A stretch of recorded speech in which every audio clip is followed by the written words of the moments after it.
এই কালো মেয়েকে আমি বিয়ে করতে পারবো না। বিয়ের আসরে কনেকে দেখা মাত্র চিৎকার করে কথাটা বলল বরবেশে থাকা ইরফান তালুকদার। সকলে স্তব্ধ হয়ে তাকিয়ে আছে ইরফানের পানে। বীরের মাঝে একজন ভদ্রলোক তেতে বলে উঠল, বিয়ে করতে পারবেন না সেটা বিয়ের আগ মুহূর্তে বলতে আসছেন কেন? একটা মেয়েকে সবার সামনে এভাবে অপমানিত করার মানে কি? আপনার কি কোনো ধারণা আছে বিয়ে ভেঙে যাওয়ার পরে মেয়েটার সাথে কি কি হবে? লোকটার দিকে তাকালো ইরফান তালুকদার, বলল, আপনার কি মনে হয় আমার মতো এমন সুদর্শন ছেলের সাথে ওই কালো মেয়েটার কিছুতে যায়? আমি ভাবতে পারছি না দাদিজান কি করে এই মেয়েকে আমার জন্য সিলেক্ট করলো। হট্টগোল শুনে ভিড় ঠেলে তখনই প্রবেশ করলো মাজিয়া তালুকদার। কি হচ্ছে এসব ইরফান? সবার সামনে বিয়ের আসরে এ কেমন আচরণ? ক্রোধান্বিত হয়ে দাদিজানের দিকে তাকালো ইরফান, বলল, তোমার পছন্দের উপর আমি ভরসা করেছিলাম দাদিজান, তাই মেয়েকে দেখার প্রয়োজন মনে করিনি। তুমি কিনা এভাবে ঠকালে আমায়। আমি কোনো ঠকাইনি তোকে। মেয়েটা আসলে খাঁটি সোনা। নববধূবেশের ছল ছল নয়নে দাঁড়িয়ে থাকা মেয়েটার দিকে তাকে তাচ্ছিল্য করে হাসল ইরফান আর বলল, দাদিজান আমি তো সামনে খাঁটি সোনার বদলে খাঁটি কয়লা দেখতে পাচ্ছি। আর এক মুহূর্ত সেখানে দাঁড়িয়ে থাকতে পারল না নববধূ। দ্রুত সেখান থেকে প্রস্থান করলো। নিজের রুমে ঢুকে দরজা বন্ধ করে দিল সে। এদিকে ইরফান এখনও দাদির সাথে চিল্লাচিল্লি করে চলেছে।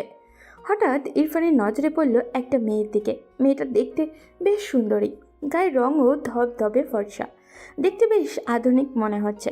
এতক্ষণের ঘটে যাওয়া ঘটনাগুলো থেকে মিটে মিটে হাসছিল ও। ইরফানের মাথায় হঠাৎ কিছু একটা চলে এলো। দাদিকে বলল, তুমি কি চাও আমি এক্ষুনি বিয়ে করি? হ্যাঁ চাই। তাহলে শোনো, আমি ওই মেয়েটাকে বিয়ে করব। সবাই সেদিকে তাকালো। মাথা ঘোরা হয়ে গেছে নাকি তোর? একজনকে বিয়ে করতে এসে আর একজনের বিয়ের কথা বলিস? দেখো, বিয়ে যদি করতেই হয় তাহলে আমি ওকে করব। কালো মেয়েকে কিছুতেই নিজের স্ত্রী হিসেবে মেনে নিতে পারবো না। মাজিয়া তালুকদার হুঙ্কার দিয়ে বলল, অসম্ভব। দেখো দাদিজান, তুমি সম্মতি দিলে শুধু কোণে বদল হবে আর কিছুই না। তালুকদার বাড়ির সম্মান বরাবরই থাকবে। যখন বাড়ি ফিরলো চারদিকে ছড়িয়ে পড়বে যে তালুকদার বাড়ির ছেলে বিয়ের আসর থেকে বিয়ে না করে ফিরে এসেছে। তখন কেমন হবে তুমিই বলো? ঠান্ডা মাথায় মেনে নাও, বিয়েটা আমার যেহেতু, আমি আমার সাথে মানানসই কাউকে। তাই বলি ওই মেয়েটার কথা ভাববি না। তোমার কাছে নিজের নাতির চেয়ে বাহিরের কোনো মেয়ের সম্মান কি বেশি বড়? এভাবে সময় ধরে তর্ক বিতর্ক চলছে। মাজিয়া তালুকদার অবশেষে পরাজিত সৈনিকের ন্যায় ধপ করে একটা চেয়ারে বসে পড়ল। ইরফান বলল, তোমার মৌনতাকে সম্মতি ধরে নিলাম দাদিজান। মাজিয়া তালুকদার নিশ্চুপ। ইরফান ওই মেয়ের দিকে তাকে সবাইকে উচ্চ স্বরে ডেকে বলল, আপনাদের কারো যদি কোনো আপত্তি না থাকে আমি আজকে এনাকে বিয়ে করতে চাই। কেউ আর কোনো কথা বলল না। মেয়েটার নাম পায়েল, সম্পর্কে কোনে চাচাতো বোন, রূপবতী হওয়ার কারণে এমনিতেই অহংকারের অন্ত নেই। আর তার উপরে এ যেন মেঘ না চাইতেই বৃষ্টি। এরই মাঝে পায়েলের মা এগিয়ে এসে বললেন, আরে বাবা, আপত্তি থাকবে কেন? তুমি একটু অপেক্ষা করো, আমি আমার মেয়েকে দ্রুত নিয়ে আসছি। বেশ, তবে তাই করুন। কিছুক্ষণের মাঝে বধূ সেজে পায়েল উপস্থিত হলো। কাজী সাহেব বিয়ে পড়াতে লাগলেন। মাজিয়া তালুকদার আহত নয়নে সেদিকে তাকিয়ে রইলেন। তারপর ফোন দিলেন একটা নাম্বারে। এদিকে যার বিয়ে ভেঙে গেল তার নাম হলো সৌদামিনী মেহেক। জন্মের 2 বছর বয়সে মায়ের মৃত্যু হয়। বাবার হাতে বড় হয়ে উঠেছে। মায়ের ইচ্ছা হলো মেয়ের নাম মেহেক রাখবে, আর বাবা শরীফুল চেয়েছেন মেয়ের নাম হোক সৌদামিনী। দুজনের ইচ্ছাকে প্রাধান্য দিয়ে নাম রেখেছেন সৌদামিনী মেহেক। কালো মেয়ে বলে সৌদামিনীর বেড়ে ওঠা অন্য কোনো শিশুর মতো সহজ ছিল না। আজও রূপের কাছে পরাজিত হলো সে। রুমের কোণে বসে সৌদামিনী এই সবই ভাবছে, আর চোখ দিয়ে টপ টপ করে পানি পড়ছে। এরই মধ্যে সৌদামিনীর বাবা শরীফুল এলেন মেয়ের কাছে। মেয়েকে দেওয়ার মতো সান্ত্বনা তার জানা নেই। বাবাকে দেখা মাত্রই সৌদামিনী কিছুই বলল না, জড়িয়ে ধরে হু হু করে কেঁদে উঠল। দাদিজান, সব ঠিকঠাক আছে তো? ফোন করে দ্রুত আসতে বললে কেন? দাদু ভাই, তুই কি আমায় ভালোবাসিস? ওয়ার্ড, তুমি এটা জিজ্ঞেস করার জন্য দ্রুত আসতে বলল? তুমি জানো কতদিন ধরে প্ল্যান করেছিলাম এই ট্যুর নিয়ে? ইরফানের বিয়েতে পর্যন্ত অ্যাটেন্ড করিনি। দেখো ইউভান, আমাকে আমার কথা শেষ করতে দাও। মাজিয়া তালুকদার তার বড় নাতি ইউভান তালুকদারকে ঘটে যাওয়া পুরো ঘটনা খুলে বলল। ইউভান ইরফানের 2 বছরের বড়। ফুফাতো বোনের সাথে দীর্ঘদিন সম্পর্কে ছিল, কিন্তু ফুফাতো বোন চিট করে। তারপর থেকে ইউভান সিদ্ধান্ত নেয় জীবনে বিয়েই করবে না। পরিবারের লোকজন অনেক বলার পরেও তাকে তো রাজি করাতে ব্যর্থ হয়। ইরফান রিসেন্টলি পারিবারিক বিজনেসে জয়েন করেছে। তারপর পরিবারের ইচ্ছাতে বিয়ে করার সিদ্ধান্ত নেয়। দাদি সৌদামিনীর আচার আচরণ দেখে মুগ্ধ হয়ে ওকে পছন্দ করে বিয়ের জন্য। অনেকবার বলেছিল একবার দেখতে। উত্তরে ইরফান বলেছে দাদির পছন্দে তার ভরসা আছে, দেখার প্রয়োজন নেই। আমার এই অনুরোধ রাখবে ইউভান? কি অনুরোধ? তুমি মেয়েটাকে বিয়ে করো। কি বলছো তুমি? দেখো, আমি সব জেনে শুনে বলছি, মেয়েটা খুব ভালো। আজ মেয়েটার বিয়ে না হলে কি হবে ওর সাথে ভাবতে পারিস? আর তাছাড়া আর যদি তুমিও আমার কথা না রাখো, মনে করবে তোমাদের কাছে আমি মৃত। আমি আর কোনোদিন তালুকদার বাড়ির মুখ হব না, এটা আমার প্রতিজ্ঞা। ইভান পরে গেল বিপদে। অনেক ভেবেচিন্তে বলল, ঠিক আছে, আমি রাজি, তবে আমার একটা শর্ত আছে। কি সেটা? একটু পর বলবো।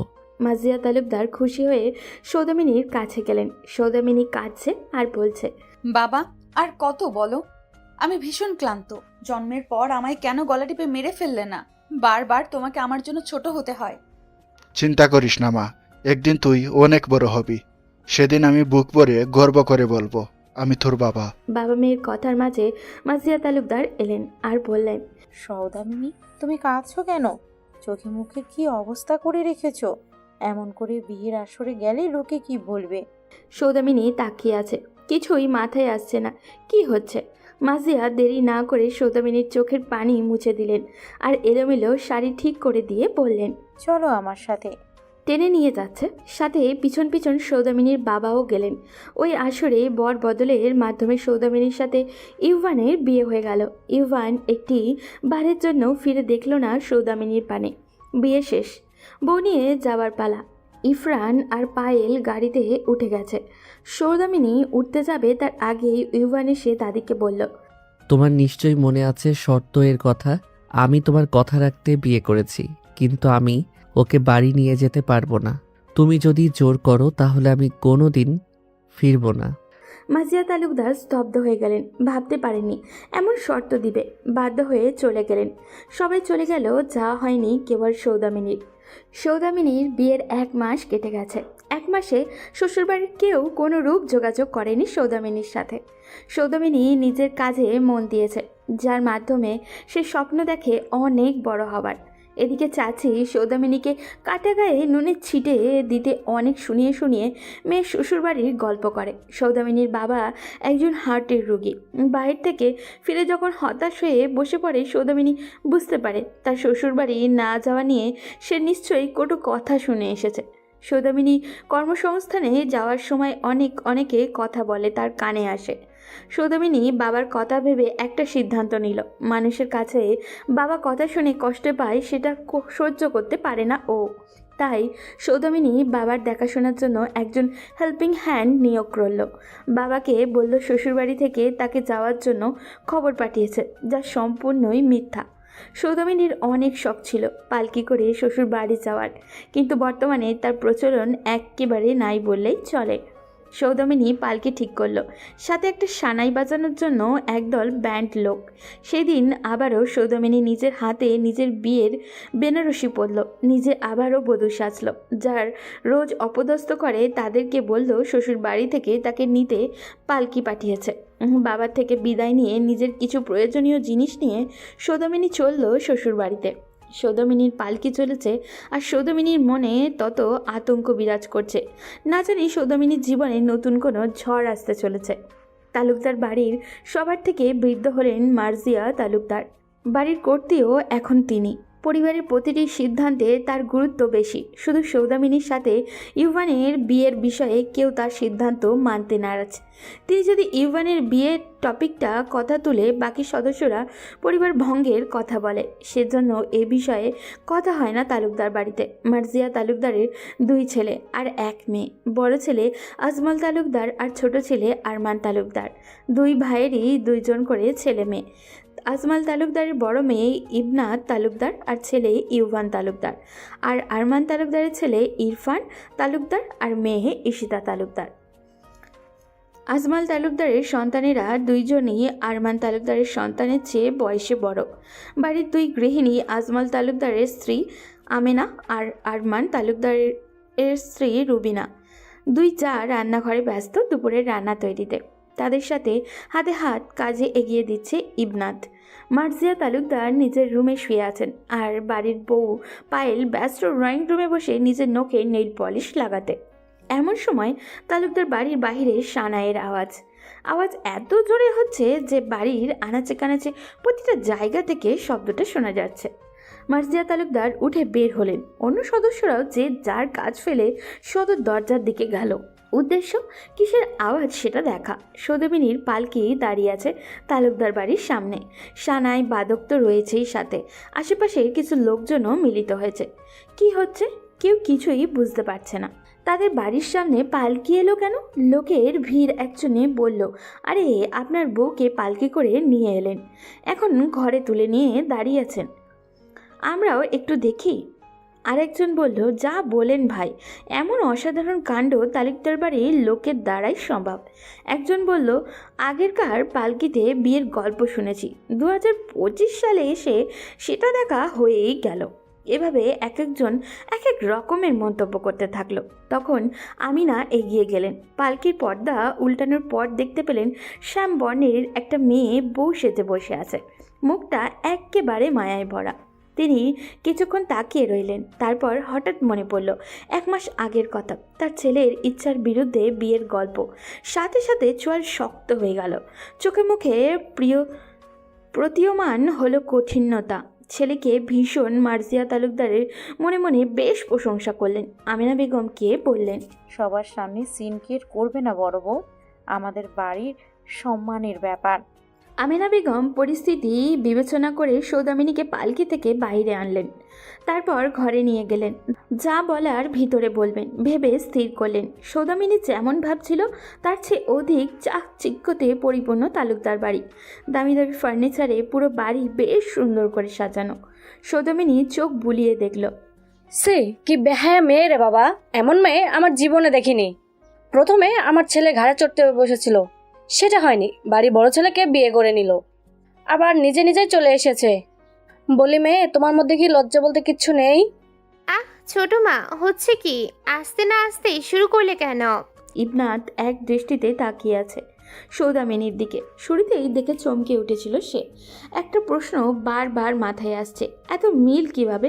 তখন পায়েল এগিয়ে এসে বলল, বাইরে সৌদামিনী, তুই নাকি অনেক স্ট্রং নিয়ে পার্সোনালিটিও তো খর, তা এভাবে ড্যাং ড্যাং করে চলে আসলি, তোর পার্সোনালিটি কই গেল? সৌদামিনী চোখ টলমল, কিছুই বলছে না, চুপ করে দাঁড়িয়ে আছে। এই সব যে সুনারি ছিল। সৌদামিনী মানসিকভাবে সব মেনে নিতে প্রস্তুত ছিল, কিন্তু বেহায়া মন কষ্ট পাচ্ছে কেন? সৌদামিনী আবারও ভাবল, আমার যা হওয়ার হোক, আমার বাবা তো কেউ আর কথা শোনাতে পারবে না। ভেবে মনে শান্তি পেল। এদিকে ঈশিতা তার ফ্রেন্ড নীতির সাথে কথা বলছে। ঈশিতা তার বেস্টি মিথিকে বলল, দোস্ত জানিস, বিশালের সাথে আমি অলরেডি রিলেশনে আছি। কি বলি? তুই নাকি আমার বেস্টি, আর এই কথা আমার থেকে লুকাতে পারলি? ভাবতেই পারছি না। সরি আর, বিশাল বারণ করেছে, বলছে যেন কাউকে না জানাই। তোকে তবু আমি এখন জানিয়ে দিলাম, তুই কাউকে বলিস না। কথা শুনে মিথি বেশ চটে গেল। কথা বলতে বলতে ঈশিতা বাড়ির সামনে এসে গেল। বান্ধবীর থেকে বিদায় নিয়ে বাসায় ঢুকে গেল। বাসায় ঢুকে দেখল থমথমে পরিবেশ। সবার দিকে চোখ বুলিয়ে নজর পড়ল সৌদামিনীর দিকে। সবার উদ্দেশ্যে শুধালো, কেউ? রুবিনা বেগম বলল, আরে চিনতে পারিসনি? ইউভানকে ফাঁসিয়ে বিয়ে করলো যে, এখন নিজে নিজে চলে এসেছে। ওইসব মেয়েদের আবার ক্লাস আছে নাকি? নির্লজ্জ মেয়ে, যেভাবে এসেছে সেভাবেই বিদায় করো। অনেক হয়েছে, ঈশিতার সম্পর্কে ও তোমার বড়, কলেজ থেকে এসেছো, যাও রুমে গিয়ে ফ্রেশ হও। বড়দের মাঝে কথা বলতে নেই, ভুলে গেছো নাকি? ঈশিতার রাগে হনহনিয়ে নিজের ঘরে চলে গেল। রুবিনা বেগম বললেন, আমার মনে হচ্ছে এসব আপনার কাজ, আপনিই বলেছেন ওকে আসতে, তাই না? আমি বলিনি, তবে এসেছে বেশ করেছে। সৌদামিনীর শরীর বেশ ক্লান্ত। সৌদামিনী নিতে পারছে না সবার এমন ধারালো কথা, না পারছে সইতে, না পারছে কিছু বলতে। ইস, সৌদামিনী যদি মরে যেত তাহলে কতই না ভালো হতো। কারোর খুশির কারণ হতে পারল না কখনো। সারা জীবন শুধু অপমান আর অবহেলা জোটে সৌদামিনীর কপালে। ভাগ্য এত নিষ্ঠুর কেন? গায়ের রং ভালো নয় যাদের, তাদের জীবন এত কঠিন কেন? সৌদামিনীর মাথা ঘোরাচ্ছে। সৌদামিনী নিজের কপালে একটা হাত ধরে ঘষতে লাগলো। সব কিছু যেন চোখের সামনে ঝাপসা হয়ে আসছে। সামনের মানুষগুলো, তাদের কথা সব অস্পষ্ট হয়ে আসছে। ইবনাত দেখলো সৌদামিনী পড়ে যাচ্ছে, দ্রুত এসে ধরল সৌদামিনীকে। সৌদামিনীর সেন্স ততক্ষণে হারিয়ে গেছে। দাদি আর ইবান দুজনে মিলে ধরে সৌদামিনীকে ঘরে ইরফানের রুমে নিয়ে শুইয়ে দিল। হাত পা ম্যাসাজ করতে লাগলো দুজন। কিছুক্ষণের মধ্যেই সৌদামিনীর জ্ঞান ফিরল। নিজেকে আবিষ্কার করলো বিশাল একটা বেডরুমে। পাশে বসে আছে ইবনাত আর মার্জিয়া। সৌদামিনীর সেন্স আসতেই ইবনাত উঠে চলে গেল। মার্জিয়া তালুকদারও উঠলেন। সৌদামিনী পুরো রুমে নজর বুলিয়ে দেখলো পুরো বাড়ি বেশ পরিপাটি সাজানো হলেও রুমটা অগোছালো। জিনিসপত্র এক একটা এক এক জায়গায় ছড়িয়ে ছিটিয়ে আছে। মনে হচ্ছে কোথাও যাওয়ার আগে কেউ এমন অবস্থা করে রেখে গেছে। চোখ পড়ল ড্রেসিংয়ের পাশে পারফিউমের কালেকশনের দিকে। বেশ কিছু দামি দামি ব্র্যান্ডের পারফিউম সেখানে খুব যত্ন করে শোভা পাচ্ছে। ঘরের মালিকের যে পারফিউম পছন্দ সেটা বেশ বুঝতে পারল সৌদামিনী। এরই মাঝে ইবনাত রুমে ঢুকলো, হাতে খাবারের প্লেট। সৌদামিনীর সামনে এসে বসলো। সৌদামিনী নিজে উঠে বসলো। ইবনাত বলল, সারাদিন অনেক ধকল গেছে তোমার উপর, দেখি হাঁ করো। সৌদামিনী তাকিয়ে রইল। খাবার মুখের সামনে ধরতে সৌদামিনীর চোখে জল এসে গেল। এত মানুষের অপমান সহ্য করেছিল যে সে তখনও কাঁদেনি সৌদামিনী। বাবা ছাড়া এই প্রথম দ্বিতীয় কেউ এত যত্ন করে খাবার মাখিয়ে খাইয়ে দিচ্ছে। সৌদামিনী আস্তে আস্তে খাচ্ছে। ইবনাত বলল, জানি না কেন তোমাকে প্রথম দেখায় খুব আপন লাগলো। তোমার কিছু দরকার হলে আমায় বলবে কিন্তু, হ্যাঁ? কোনো সংকোচ করবে না। আর বাড়ির কারো কথাই কিছু মনে করো না, আস্তে আস্তে সব ঠিক হয়ে যাবে। সৌদামিনী জড়িয়ে ধরে কেঁদে উঠল তাকে। এত ভালোবেসে কেউ সৌদামিনীর সাথে কথা লাস্ট কবে বলেছে সৌদামিনী ভেবে পায় না। সৌদামিনীকে খাইয়ে রেস্ট করতে বলে ইবনাত চলে গেল। ক্লান্ত সৌদামিনী হারিয়ে গেল ঘুমের রাজ্যে। ইবনাত একবার দেখে গেছিল, ঘুমাতে দেখে আবারও চলে গেছে। রাতেও ইবনাত খাবার এনে দিল। ছোট মায়ের কথাও শুনেছে অবশ্য। সময় কেটে যাচ্ছে। ঘড়ির কাঁটায় রাত 12টা ছুঁইছেই। সৌদামিনী গভীর ঘুমে। হঠাৎ করে কেউ একজন ঘুম থেকে টেনে তুলল সৌদামিনীকে। চোখের ঘুমে রেশ এখনও কাটেনি। সৌদামিনী কিছু বুঝে ওঠার আগেই ইউভান কষি একটা থাপ্পড় মারল সৌদামিনীর গালে। ব্যথায় সৌদামিনী আহ করে উঠল। সামনেই অগ্নির দৃষ্টিতে তাকিয়ে থাকা মানুষটাকে দেখে চমকে উঠল সৌদামিনী। ভয়ে গলা শুকিয়ে যাচ্ছে সৌদামিনীর। সৌদামিনীকে অবাক করে দিয়ে দ্বিতীয় গালে আরও একটা চর বসিয়ে দিল। গর্জে উঠে বলল, হাউ ডেয়ার ইউ! আমার বাড়িতে এসে আবার আমার বেডে ঘুমানো, গেট লস্ট! সৌদামিনী কেঁপে উঠল ধমকে। সৌদামিনীকে ওঠার সুযোগ না দিয়ে ইউভান জোরে ধাক্কা দিয়ে খাট থেকে ফেলে দিল। সৌদামিনী উল্টে পড়ে মাথা ঠোকালো খাটের কোণায়। মাথা ভনভন করে উঠেছে। সৌদামিনী কপালে হাত ছুঁয়ে হাতে তরল কিছু অনুভব করলো। হাত সামনে এনে দেখল তরতাজা রক্ত। সৌদামিনী কপালে হাত চেপে ধরে সেখানেই বসে রইল, চোখের কোণে নোনা জল। এদিকে ততক্ষণে ইউভান ওয়াশরুমে ঢুকে গেছে ফ্রেশ হতে। বাথরুমের দরজা লকের সাউন্ডে নড়ে চড়ে উঠল সৌদামিনী। কপালের রক্ত জমাট বেঁধতে শুরু করলো। সৌদামিনী নিজের সাথে নিয়ে আসা লাগেজ থেকে একটা শাড়ি বের করে রুমের একপাশে সেটা দিয়ে বিছানা করলো। মাথায় বালিশ হিসেবে কিছু ভাঁজ করা কাপড় ব্যবহার করলো। সৌদামিনী সেখানে গিয়ে শুয়ে পড়ল। মাথার চোটের কথা ভুলে সৌদামিনী মগ্ন অন্য চিন্তায়। সৌদামিনী জানতো তালুকদার বাড়ির বড় ছেলে ইউভানের সাথে তার বিয়ে হয়েছে। সেদিন এক ভাই রিজেক্ট করে দেওয়ার ফলে এতটাই লজ্জা হচ্ছিল, চোখ তুলে একটু দেখেনি কার সাথে বিয়ে হলো। যখন ঘুম থেকে উঠল ইউভানের থাপ্পড় খেয়ে, তখনই প্রথম দেখা পেল নিজের স্বামীর। আর তখনই অবাক সৌদামিনী। সৌদামিনী তখন নবম শ্রেণীতে পড়ে। বয়ঃসন্ধির সময় বিপরীতে লিঙ্গের প্রতি অদ্ভুত আকর্ষণ হয়ে থাকে। সৌদামিনীও সেই সময় কারোর প্রেমে পড়েছিল। বলতে গেলে সৌদামিনীর জীবনের প্রথম ও সর্বশেষ প্রেম ছিল সেটা। কিন্তু সৌদামিনী ততদিনে বুঝতে পেরেছিল প্রেমিকা হতে হলে মন নয়, আগে রূপটাই খোঁজে, যা সৌদামিনীর নেই। কোনো বন্ধু বান্ধব জোটেনি তার। সৌদামিনীর প্রেমিক পুরুষটাও অত্যাধিক সুন্দর ছিল, এক দেখায় মেয়েদের ক্রাশ বলা চলে। সৌদামিনী রোজ স্কুলে যাওয়ার পথে দেখতো তাকে, কখনো নাম জানতে পারেনি। একবার একজনকে সাহস করে জিজ্ঞাসা করেছিল। সে বেশ তাচ্ছিল্য করেছিল সৌদামিনীকে, এমন রূপ নিয়ে এরকম হ্যান্ডসাম বয়ের নাম জানতে চাইছে কিভাবে।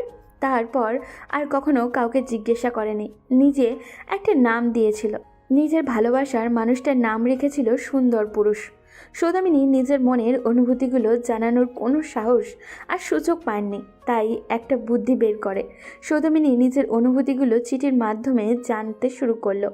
চিঠিগুলো আড়ালে অনেক কাঠখড় পুড়িয়ে পৌঁছাতে সক্ষম হলো সৌদামিনী।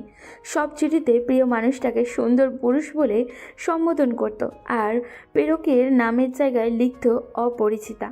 কত যে চিঠি লিখেছে তার হিসাব নেই, কিন্তু কখনো কোনো চিঠির উত্তর পেত না। তবুও এতেই খুশি ছিল সৌদামিনী। হঠাৎ সৌদামিনীর একদিন তার সুন্দর পুরুষের সাথে সুন্দর রমণীর দেখতে পায়।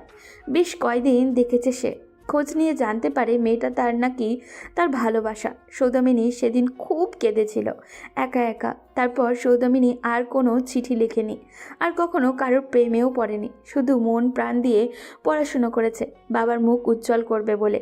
এখন সে অনেক দূর এগিয়েছে স্বপ্ন বাস্তবায়নের দিকে। সবচেয়ে অবাক করা বিষয় হলো সৌদামিনীর সেই সুন্দর মানুষটা ইভান। কাকতালীয়ভাবে সেই মানুষটার সাথে বিয়ে হলো সৌদামিনীর। আচ্ছা, তার সেই সুন্দর গার্লফ্রেন্ড কি এখনও আছে? ভাবতে পারছে না সৌদামিনী, মাথা টন টন করছে। শীতের মধ্যে ফ্লোরে শুয়ে রীতিমতো কাঁপছে সে। এত কিছুর মাঝে কখন চোখ জুড়ে ঘুম এসে গেল টেরই পেল না। এদিকে ইউভানের মেজাজ এমনিতেই খারাপ। ট্যুরে কোনো অজ্ঞাত ঝামেলার কারণে মেজাজ বিগড়ে গেছে তার। তখনই বাসায় প্রবেশের সাথে সাথে পায়েলের সাথে দেখা। ইরফানের কাছ থেকে জানতে পেরেছিল আজ ফিরেছে ইউভান, তাই আগুনে ঘি দিতে ইউভানের অপেক্ষা করতে থাকে। বাসায় প্রবেশ করতেই বলা শুরু করে সৌদামিনী এই বাড়িতে এসেছে, সবার সাথে খারাপ ব্যবহার করেছে, ইউভানের মাকেও কথা শুনিয়েছে। ইউভান এমনিতেই মায়ের ব্যাপারে কিচ্ছুই সহ্য করতে পারে না, তার উপরে মেজাজ বিগড়ে আছে। তাই কোনো কিছু না ভেবেই ঘুমন্ত সৌদামিনীর উপরে এমন আক্রমণ করে। সৌদামিনীর মাথায় চোট লেগেছে সেটা দেখেছে ইউভান। সৌদামিনীর মায়াভরা ব্যথতর ছলছল দৃষ্টিও দেখেছে, তাই তাকিয়ে থাকতে না পেরে ওয়াশরুমে ঢুকেছে।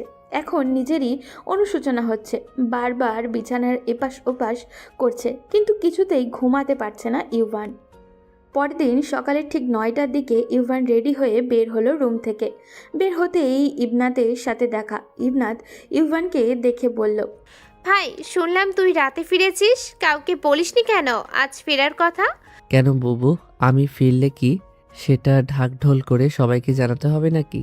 এমন করে বলছিস যেন আমি আজকে প্রথম এইভাবে ফিরলাম। আরে তুই রেগে যাচ্ছিস কেন? আমি এমনি জানতে চাইলাম। তুই কি আমাকে কিছু বলতে এসেছিস? বলার হলে দ্রুত বল, আমার বের হতে হবে। না তেমন না, ঠিক আমি সৌদামিনাকে দেখতে এসেছি। বেচারা মেয়েটার জন্য বড্ড মায়া হয়, খুব ভালো একটা মেয়ে। কোথায় পায়েল আর কোথায় সৌদামিনী? পায়েল বড়দের সাথে মুখে মুখে কথা বলে, আর সৌদামিনী যেন একেবারে বিপরীত। না জানি কি না কি সহ্য করে শ্বশুরবাড়ি, নিজে নিজে এসেছে। সবাই কত কথা শোনালো, একটু টু শব্দ পর্যন্ত করেনি। মাথা নিচু করে কেমন সব হজম করলো। সত্যি বলছি ভাই, তুই একজন সঠিক জীবনসঙ্গী পেয়েছিস। ইভান জানে বুবু মিথ্যা বলে না। রাতে শুধু শুধু ভুল কথা শুনে সে এমন কাজ করলো। বোনকে আর কিছু বলতে না দিয়ে বলল, তোর লেকচার শোনার মতো সময় আমার নেই, দেখি যেতে দে। আমিও যাই, একটু দেখি মেয়েটা কেমন আছে। কেমন আর থাকবে, আরাম করে বেঘরে ঘুমাচ্ছে। ও আচ্ছা, ঘুমালে ঘুমাক, শুধু শুধু এখন ওর ঘুমটা নষ্ট করার মানে হয় না। ইবনাত চলে যেতেই ইউভান যেন হাঁপ ছেড়ে বাঁচল। সৌদামিনীর ঘুম ভাঙল আরও বেশ কিছু সময় পরে, তাও সবার চিৎকার চেঁচামেচি শুনে। এতক্ষণ নবাবজাদি হয়ে ঘুমানোর জন্য সবাই কথা শোনাচ্ছে তাকে। ইবনাদ সৌদামিনীর হয়ে প্রতিবাদও করেছে। সৌদামিনীর আচমকা নিজের দিকে খেয়াল হলো। সে মনে করার চেষ্টা করলো রাতের ঘটনা। যতদূর মনে আছে সৌদামিনী ফ্লোরে ঘুমিয়েছিল, তাহলে এখন সোফায় কিভাবে এলো? মাথার কাছে বালিশটাই বা দিল কে? আর এই লেপ গায়ে জড়ালোই বা কীভাবে? সৌদামিনী বারবার মনে করার চেষ্টা করেও কিছু মনে আসছে না। শুধু মনে পড়েছে সে ঘুমিয়েছিল ফ্লোরে। সৌদামিনী উঠে দাঁড়ালো। ড্রেসিংয়ের আয়নায় নিজেকে দেখে দ্বিতীয় দফায় চমকালো সৌদামিনী। আশ্চর্য, মাথায় আবার ব্যান্ডেজ বাঁধলো কখন? সৌদামিনী বের হলো বেশ কিছু সময় পর। ততক্ষণে সবারই নাস্তা করা শেষ। ইবনাদ বাসায় নেই, রান্নাঘরে আমিনা আর রুবিনা ব্যস্ত ভীষণ। আজকে 4 দিন পর আজমাল, আরমান আর ইরফান বাড়িতে ফিরবে। একটা প্রজেক্টের ঝামেলার কারণে 3 জনেই যেতে হয়েছে। সৌদামিনী খিদা পেয়েছে বেশ, বলতেও লজ্জা হচ্ছে। আস্তে আস্তে রান্নাঘরে ঢুকলো। আমিনা বেগমের পাশে দাঁড়িয়ে নিচু স্বরে বলল, কি করতে হবে বলুন, আমি করে দেব। আমেনা বেগম তাকালেন না সেদিকে, সরে গেলেন সৌদামিনীর পাশ থেকে। রুবিনা বেগম তেড়ে উঠলেন আর বললেন, কোথাকার মহারানী তুমি? দিনের 10টা বাজে ঘুম ভাঙে তোমার? আবার মাথায় ব্যান্ডেজ বেঁধে কাজ না করার ধান্দা, তাই না? ব্যান্ডেজের কথা শুনে আমেনা বেগম আর চোখে একবার তাকালেন সৌদামিনীর দিকে। যাও, বাড়িতে অনেকগুলো ময়লা কাপড় জমে আছে, ওয়াশিং মেশিন খারাপ আছে, সবগুলো কাপড় চোপড় ধুয়ে দিবে 1 ঘন্টার মধ্যে, তারপর বাকি কাজ। রুবিনা বেগম বলে থামলেন, তারপর কফি বানিয়ে নিলেন। আমেনা বেগমকে বললেন, আফা, আমি আমার বৌমার কফিটা দিয়ে আসি। আমার ছেলেটা আজ ফিরবে, যদি শুনে আমি তার বইয়ের যত্ন করি না ঠিক মতন, বাড়ি মাথায় তুলবে। দেখি আমার বৌমা উঠলো কিনা। যেতে যেতে সৌদামিনীর দিকে তাকিয়ে বলল, এই যে মেয়ে, এখনো দাঁড়িয়ে কেন? বলে রুবিনা চলে গেলেন। সৌদামিনী বের হবে রান্নাঘর থেকে, তার আগেই আমেনা বেগম বলে উঠলেন, দাঁড়াও। সৌদামিনী দাঁড়িয়ে চোখ খিচে ফেলল। আমেনা বেগম খাবারের একটা থালা সৌদামিনীর সামনে ধরে বললেন, খেয়ে বাকি কাজ। বলে আবার নিজের কাজে মনোযোগ দিলেন। সৌদামিনী বুঝতে পারল তার শাশুড়ি মা খুব একটা খারাপ না। সৌদামিনী প্রতিজ্ঞা করল সে তার শাশুড়ি মায়ের মন জিতে নিবে। সৌদামিনী খেয়ে তারপর কাপড় চোপড় সব ধুয়ে দিল। পুরো বাড়ির এত জামা কাপড় পরিষ্কার করতে করতে হাত ব্যথা হয়ে গেল ওর। এগুলো শুকাতেই দিতে যাবে তখনই ইবনাদ বাড়ি ফিরল। বলল, আরে এগুলো কোথা থেকে আনো? ধুয়ে শুকাতে নিয়ে যাচ্ছি। আর তুমি পাগল নাকি? বাসায় ওয়াশিং মেশিন থাকতে এতগুলো জামা কাপড় নিজে হাতে পরিষ্কার করছো? সৌদামিনী কিছু বলল না, সব শুকাতে দিল। দুপুরে 3 জন বাড়ি ফিরল। সৌদামিনীকে নিয়ে কেউ কোনো কথা বলল না, যেন তার অস্তিত্বই নেই। সবাই কি সুন্দর হাসি আড্ডা দিচ্ছে। ইরফান, পায়েল, ইবনাত, ঈশিতা সবার জন্য গিফট দিল। সৌদামিনীর জন্য কিচ্ছুই নেই। পায়েল বলল, এ কি তুই আরেকজনের জন্য আনলি না কিছুই? একজন নিজে নিজে চলে আসে তালুকদার বাড়ির বউ এর জন্য। ইরফান বিরক্তি নিয়ে বলল, জানতাম না বাড়িতে এসে জুড়ে বসেছে যে। সৌদামিনীকে দেখে তার শরীর জ্বলে উঠল। ইবনাত বলল, কিন্তু ইফরান, কাল পায়েল তোকে বলেছিল যে আমি নিজে শুনছিলাম। তুমি আমার বউ কি বলে আড়ি পাতো নাকি? সবাই শুনেছে, শুধু আমি না। পরদিন খুব সকালে ঘুম থেকে উঠল সৌদামিনী। আজও ফ্লোরে ঘুমিয়েছিল। সে উঠে নিজেকে সোফায় দেখতে পেল। ইভান তখনও ঘুমে। সৌদামিনী অগোছালো রুমটা সুন্দর করে গুছালো। ইভানের আলমারি হজবরল অবস্থা। সৌদামিনী সব সুন্দর করে ভাঁজ করে রাখলো। তারপর গেল রান্নাঘরে। তখনও কেউ ওঠেনি। সৌদামিনী সবার জন্য নাস্তা তৈরি করলো। চা বানানোর সময় আমেনা বেগম আসলেন। এসে দেখতে পেলেন রান্নার কাজ প্রায় সবই শেষ। এতগুলো বছর তিনি এই বাড়িতে এসেছেন। সকালে সব সময় রুটিনের মতোই ছিল সব কাজ করা। রুবিনা খুব হালকা কাজ করে, সব আমেনাকেই সামলাতে হয়। রুবিনা বলতে গেলে সবাইকে দেখানোর জন্য রান্নাঘরে থাকে। আজ প্রথমবার কেউ তার কাজ করলো। আমেনা বেগম বললেন, এইসব করতে কে বলেছে? কোনো দরকার ছিল না, আমি পারি একা হাতে করতে, এত বছর করে এসেছি। এত বছর করলেন, এবার তো আমি এসেছি, আপনি বিশ্রাম করবেন, আমি কাজ করব। মনে মনে সন্তুষ্ট হলেন আমেনা বেগম, কিন্তু মুখে সেটা দেখালেন না। সৌদামিনী সবার খাবার পরিবেশন করলো। ইভান, ইরফান দুজনেরই ততক্ষণে উপস্থিত। মুখে প্রকাশ না করলেও মনে মনে সবারই বেশ পছন্দ হলো সৌদামিনীর রান্না। সবার শেষে সৌদামিনী নিজে খেলো। আমেনা বেগমকে দুপুরের রান্নার কথা জিজ্ঞাসা করলো, কিন্তু তিনি কথা বলতে চাইলেন না। কিন্তু কি কি আইটেম রান্না হবে আজ অবশেষে বললেন। সৌদামিনী তাড়াহুড়ো করে মাছ, মাংস, সবজি সব কেটে নিল। আমেনা বেগম ভেবে পেলেন না এত দ্রুত কেন দুপুরের রান্না। সৌদামিনী সব রেডি করে দিয়ে বলল, মা, আপনি শুধু এবার চুলা চালু করে রান্নাটা করে নেবেন। বলে সৌদামিনী দ্রুত রুমে গেল। খুব দ্রুত রেডি হলো। ইভান ল্যাপটপ নিয়ে বসে আছে, ভেবে পাচ্ছে না এই মেয়ে কই যাচ্ছে। সৌদামিনী রেডি হয়ে নিচে নামতেই মার্জিয়া তালুকদারের সামনে পড়লেন। মার্জিয়া তালুকদার বললেন, কই যাও নাথবো? সৌদামিনী মিষ্টি হেসে বলল, আমার কাছে। আজকে যদি না যাই 3 মাস মিস হবে। মার্জিয়া তালুকদার মুখের অভিব্যক্তি বদলে গেল। সৌদামিনী পা বাড়াতেই হুঙ্কার ছাপলেন, দাঁড়াও, আর এক পাও এগোবে না, খুব খারাপ হবে। মার্জিয়া বেগমের চিৎকার বাকিরা সবাই বেরিয়ে এলো। সৌদামিনী বলল, কেন যাব না দাদি? তালুকদার বাড়ির বউরা বাহিরে কাজ চাকরি করে না। তালুকদার নিয়ম ভঙ্গ করার সাহস দেখাবে না। ইউভানও দাঁড়িয়ে আছে সিঁড়ির রেলিং ধরে। সৌদামিনী তাকালো মার্জিয়া তালুকদারের দিকে আর বলল, কোন নিয়মের কথা বলছেন দাদি? একজনকে বিয়ে করতে গিয়ে আরেকজনকে বিয়ে করা, এটা তালুকদার বাড়ির নিয়ম? নাকি বিয়ে করে সদ্য বিবাহের মেয়েকে শ্বশুরবাড়ির না এনে সমাজের মানুষের কথার অস্ত্রের মুখে ছুঁড়ে ফেলে আসা, এটা তালুকদার বাড়ির নিয়ম? মার্জিয়া তালুকদার চুপসে গেলেন। বাকিদের চোখ যেন চড়ক গাছ। সৌদামিনী বলল, তালুকদার বাড়ির নিয়ম নীতি সব আছে, সবাই সেটা মানছে, আমি সম্মান করি সেটা, কিন্তু আমার ব্যাপারে নিয়ম মেনে কিছুই ঘটেনি, তাই আমি মানতে পারবো না। আর তাছাড়া আমার বাবা আর আমি ছাড়া আর কেউ নেই, তার দেখাশোনা, ওষুধ, খাবার এসবের খরচ নিশ্চয়ই তালুকদার বাড়ি থেকে দিবে না, আর দিলেও আমি নিব না, তাই আমার কাজে আমাকে যেতেই হবে। বলেই সৌদামিনী চলে যাচ্ছে। রুবিনা বেগম বললেন, যাচ্ছ যাও, আর ফিরে আসার সাহস করো না। সৌদামিনী তার দিকে তাকিয়ে বলল, যেমন যাচ্ছি আবার ফিরেও আসবো। একবার এলাকাবাসী নিয়ে এসেছি, এইবার প্রয়োজন পড়লে নারীদের অধিকারের যত আইন আছে সব সেক্টরের লোক নিয়ে আসবো। মদ খেয়ে মাতাল হয়ে পড়ে আছে কিছু মাতাল। দিনের বেলা কিন্তু তারা যেন জায়গা আছে সেটা পুরো অন্ধকার। পাশে অনেকে মিলে জুয়াও খেলছে। এই গলিতে এইসব চলে। হঠাৎ পুলিশের গাড়ির শব্দ হলো। সবাই যে যার অবস্থান থেকে পালাতে ব্যস্ত হয়ে পড়ল, কিন্তু অতিরিক্ত নেশা করার ফলে দৌড়াতে পারছে না। পুলিশেরা সবগুলোকে ধরে। একজন নেশাগ্রস্তকে একজন অফিসার ধরতেই সে নেশায় ঢলতে ঢলতে বলল, কে রে তুই? অফিসার সশব্দে থাপ্পড় দিল লোকটার গায়ে। শক্ত থাপ্পড়ে যেন নেশা ছুটে গেল লোকটার। সামনে দাঁড়িয়ে আছে অফিসার, চোখে মুখে স্পষ্ট প্রিয়তমান অগ্নিশিখা। লোকটার কলার টেনে ধরে অফিসার নিজের পরিচয় দিল, Soudamini Mehek, sub inspector, special crime branch. তারপর লোকটাকে গাড়িতে ছুঁড়ে মারল। নিজের কেবিনে বসে ফাইল চেক করছে সৌদামিনী। 3 দিন না থাকায় বেশ কয়েকটা কেস ফাইল জমা হয়ে পড়ে আছে। এদিকে তাদের আগের ইন্সপেক্টর ট্রান্সফার হয়েছে বেশ কিছুদিন হলো। নতুন ইন্সপেক্টর এখনও জয়েন করেনি। একটা আন্ডারকভার মিশনে আছে সে।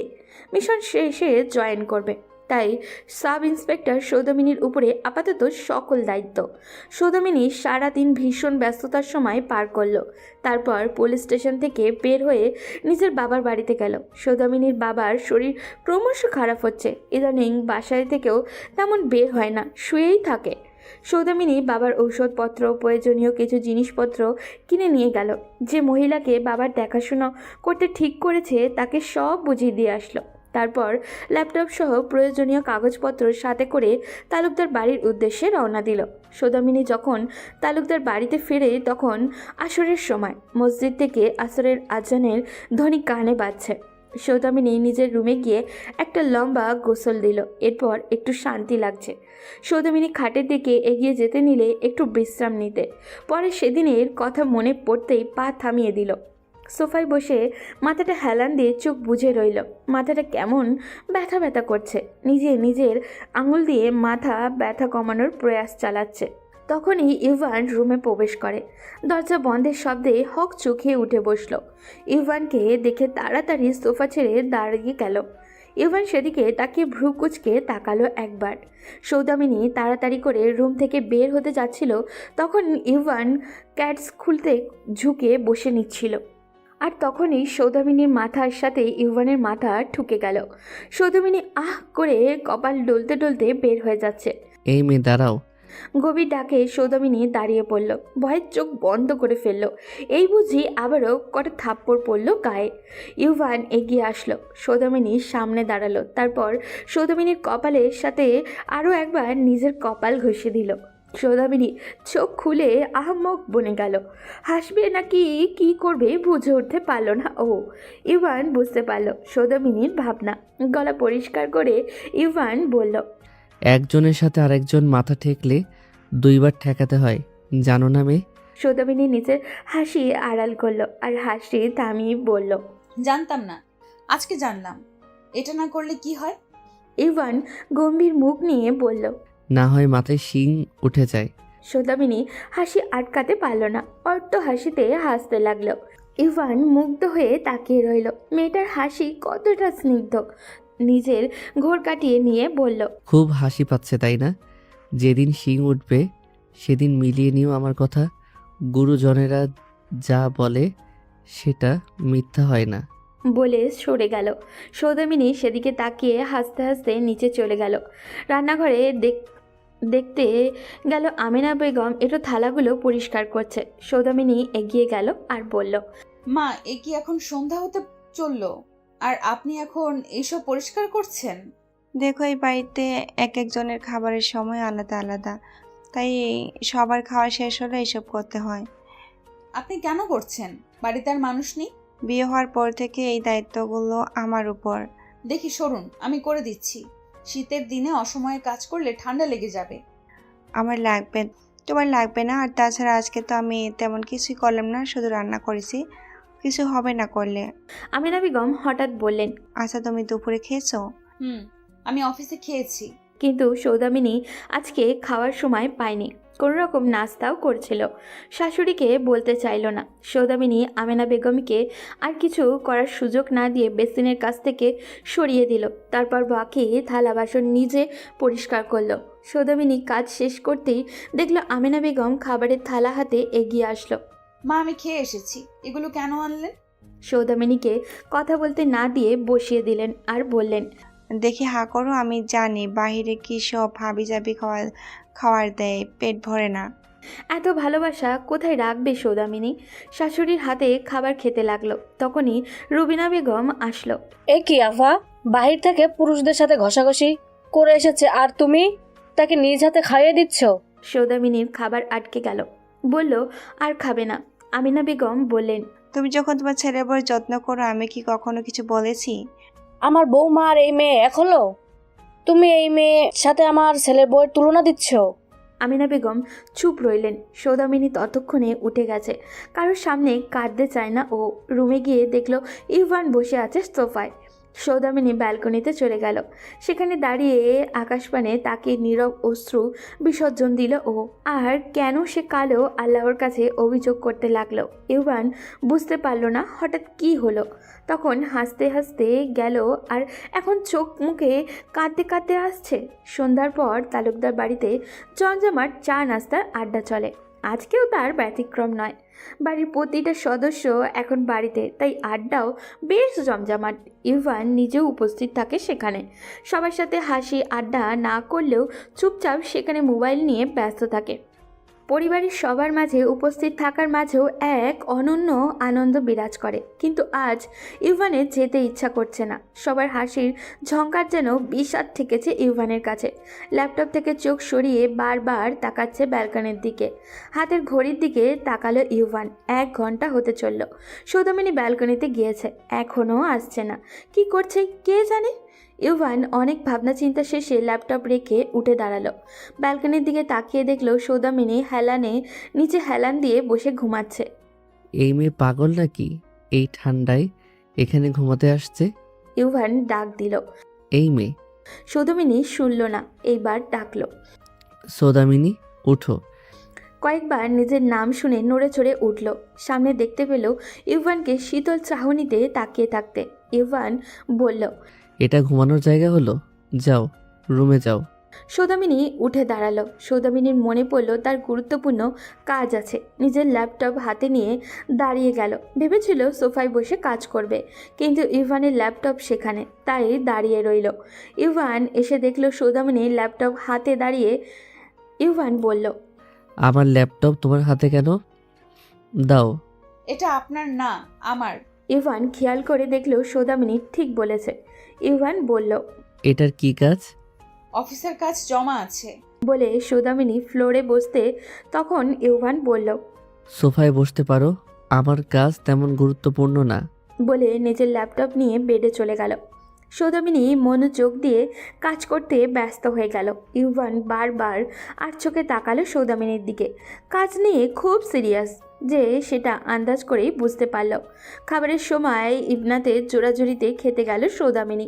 পুরুষেরা আগে খেয়ে গেছে। সৌদামিনী খেয়ে রুমে গিয়ে দেখলো যেখানে সৌদামিনী ঘুমায় সেখানে ইউভানের এক গাদা জামা কাপড়। সৌদামিনী সেগুলো সরাতে যাবে তার আগে ইউভান বলে উঠল, খবরদার, হাত দিবে না। তাহলে আমি কোথায় থাকবো? সেটা আমি জানি না। ইউভান সেদিন নিজে রাগের বশে ফেলে দিয়েছিল, তাই বলতে পারে না বেডে থাকতে। কি এমন মেয়ে, রাগের মধ্যে বলছি কি না কি সে নিজে থাকতে পারে না? আমি কি তাকে জ্বালাতন করতাম নাকি? বিড়বিড় করে ইউভান। সৌদামিনী আবদারের সঙ্গে বলে, সোফায় ঘুমাই আমি। ইভান কি বলবে বুঝে উঠতে পারল না। আবার বলল সে নিজে বলবে না বেডে থাকতে। সোফায়ও খারাপ নয়। ইভান একটা কমফোর্টার সৌদামিনীর দিকে ছুঁড়ে মেরে বলল, এটা তোমার। তালুকদার বাড়ির মানুষ পাষাণ না। সৌদামিনী সেটা গায়ে জড়িয়ে ঘুমিয়ে পড়ল। ইভান বিজয়ের হাসি দিয়ে নিজের জামা কাপড়গুলো তুলে নিল। ইভান নিজেও নিশ্চিন্তে ঘুমের রাজ্যে হারিয়ে গেল। রাত তখন 1:30 বাজে। তালুকদার বাড়ির সকল আলো বন্ধ। সৌদামিনীর ফোন বেজে চলেছে। ঘুমের মাঝে সৌদামিনী ফোন রিসিভ করলো। অপর পাশ থেকে যা শুনলো তাতে সৌদামিনীর ঘুম চলে গেল। হাতের ফোন নিচে পড়ে গেল। সৌদামিনী না বলে চিৎকার করে উঠল। সৌদামিনীর চিৎকার শুনে ইভান উঠে গেল। উঠে রুমের আলো চালিয়ে দিল। দেখলো সৌদামিনী নিজের জায়গায় দাঁড়িয়ে অস্বাভাবিকভাবে কাঁদছে। ইভান উঠে এলো আর বলল, কি হয়েছে? সৌদামিনীর কোনো প্রত্যুত্তর নেই। ইউভান উঠে এক গ্লাস পানি এগিয়ে দিল। সৌদামিনী ঢক ঢক করে পানি খেয়ে নিল। কি হয়েছে? খারাপ স্বপ্ন দেখলে নাকি? আমি বাড়ি যাব। আচ্ছা, যাবে। সমস্যা কোথায়?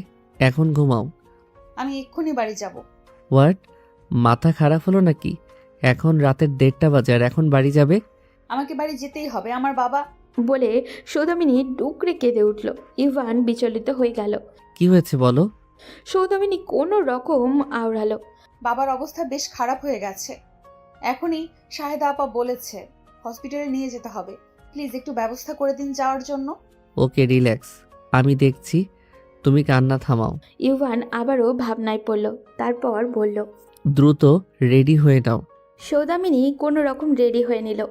ইভানের পিছু পিছু বের হলো। মন বড্ড ডাকছে ওর। সৌদামিনী সিঁড়ি দিয়ে বের হওয়ার সময় বেখেয়ালিভাবে পড়ে যাচ্ছিল। ইভান ধরে ফেলল। বাসা থেকে বের হওয়া পর্যন্ত হাত ছাড়ল না ও। ইভান নিজের বাইক স্টার্ট দিল। সৌদামিনী উঠে বসল। গভীর রাত। ইভান বাইক চালাচ্ছে। সৌদামিনীর একটা হাত টেনে নিয়ে নিজের পেটের সাথে মিশিয়ে রাখে যাতে পড়ে না যায়। ইভানের বুকে হৃদস্পন্দন দ্রুত হচ্ছে। এত কাছাকাছি সৌদামিনীর সাথে প্রথম মিশল ও। অন্ধকার রাতে শুধু ল্যাম্পপোস্টের আলো। সৌদামিনীর সেদিকে কোনো হুঁশ নেই। বাবার চিন্তায় অস্থির হয়ে আছে। সৌদামিনী যখন বাড়ি পৌঁছালো তখন এমার্জেন্সি অ্যাম্বুলেন্সও হাজির। ইভান আর অ্যাম্বুলেন্সের লোক সৌদামিনীর বাবাকে গাড়িতে ওঠালো। সৌদামিনী কেঁদেই দিল। তারপর তার বাবার জন্য প্রয়োজনীয় জামাকাপড় নিতে বাকর ঘরে গেল। জামাকাপড় নিয়ে বের হবে তখন বাবার বিছানার পাশে একটা ছিটকুট পড়ল নজরে। সৌদামিনী সেটা খুলতেই তার মুখের অবস্থা বদলে গেল। চোখে মুখে রাগ ছড়িয়ে পড়ে বলল, আমার বাবার যদি কিছু হয় আমি তোদের কাউকে ছাড়বো না। অনেক বড় ভুল করলি।